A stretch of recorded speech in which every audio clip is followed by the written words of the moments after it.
In 2011, the global human population marked a total of 7 billion. By November this year, the population is projected to reach another milestone, estimatedly 8 billion. The question is, how are all of this determined? What factors affect it? What tools are used? All of which will be answered in today's presentation concerning population dynamics. Here is a mind map which shows the concept of population dynamics and its subtopics. Population dynamics is one of the foundations of population ecology.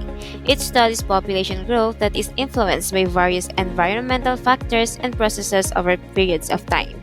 It mainly contributes to the evolution and conservation of biodiversity.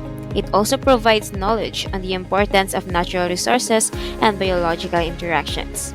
Essentially, its most crucial function is focused on the expansion, decline, as well as maintenance of these populations. Equilibrium of populations are analyzed through demographics and is determined by four primary population parameters: natality, mortality, immigration, and emigration. Entry points that induce population increase include both natality and immigration. Natality or influx refers to the birth of individuals within a population. Immigration, on the other hand, is the influx of individuals through foreign origins. Aside from this, the population can be decreased through mortality and emigration.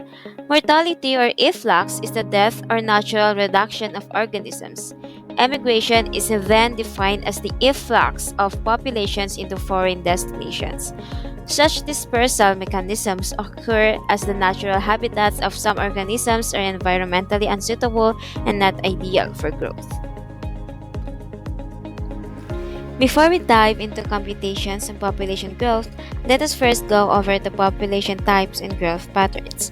A population is considered semiparous when the individuals are of the same age. The absence of age structure is because these organisms only reproduce once in their lifetime. Heteroparous populations, in contrast, exhibit varying age structure. These organisms reproduce several times, resulting in a continuous population growth. The main difference between the two is the number of offspring produced. Since semiparous populations only reproduce once, it results in a one-time large number of offspring. Heteroparous organisms then produce fewer individuals repeatedly. As for population growth patterns, there are three: geometric, exponential, and logistic. In geometric patterns, intervals in the population growth are constant. It includes distinct generations and is best applied to populations exhibiting seasonal growth. Prior to exponential growth, let us tackle intrinsic population growth, a result of a reproduction within a population. Its rate is calculated by the equation shown here. When the per capita birth rate is higher than the per capita death rate, the population increases. Conversely, the population decreases when the per capita death rate is higher. Biotic potential or intrinsic rate of population increase is influenced by sex ratio, age distribution, and environment conditions, such that a favorable environment will result in a population increase.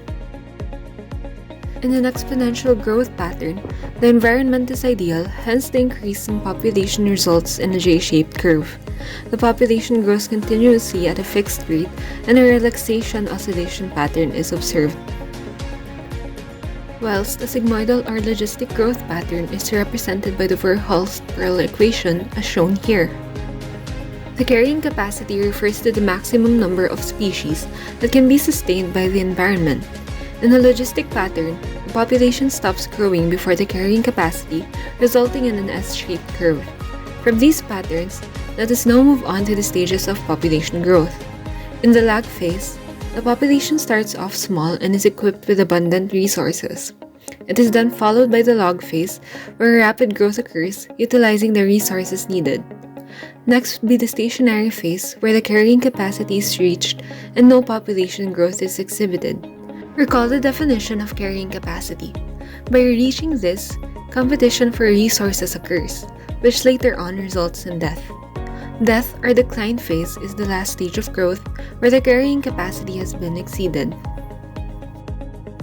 With all this knowledge about population dynamics, doesn't it make you ponder about how our country's population growth is performing?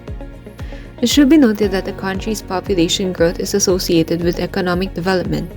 In that case, ours is termed ecologically and socially flawed. Considered a developing country, the Philippines faces many risks that eliminate economic growth, one of which is poverty and unemployment. Hindrances in meeting the basic needs results in a negative impact on the environment.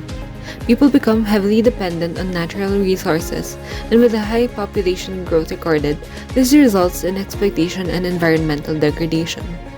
A high dependency ratio is another socio-economic problem listed. This implies that the country is having difficulties in providing sustenance for social services. So, what measures can the government carry out to rehabilitate this? First is by devising sustainable economic strategies, including reallocation of resources, providing more employment opportunities, and urban planning. Second is through the reproductive health law. Let us consider the total fertility rate. It is defined as the expected number of children a woman can conceive and is affected by social factors including women's educational and economical opportunities.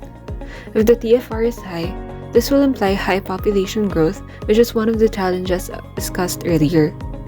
But with the reproductive health law, this gives women access to family planning that can help stabilize population growth. And this brings us to population regulation. Populations cannot keep on growing non-stop. It is regulated by two types of limiting factors. Intrinsic or density-dependent factors are biotic and cause a decline of the per capita growth rate of individuals. Examples of these are: first, competition and territoriality, where organisms compete for resources and shelters due to high population density. Second, predation, where predators prey on smaller individuals for survival. And epidemiology, where a high population density might result in an outbreak of diseases and parasites. Extrinsic or density-independent factors are abiotic. Unlike intrinsic factors, these do not rely on the population density. But, similarly, processes such as natural disasters and pollution also result in a decrease in per capita growth rate. Limiting factors can lead to cyclical oscillations or recurrent increase and decrease in population size. In observing population growth, ecologists need information on the organism's birth and death rates, age, and sex ratio of the population. Life tables are tools that summarize the natality and mortality rates of individuals at a particular stage. In a horizontal approach, it is made for a whole cohort or group of individuals that share a similar defining point, while in a vertical or static approach, it is constructed at mass graves to identify the age of death of the individuals from different cohorts.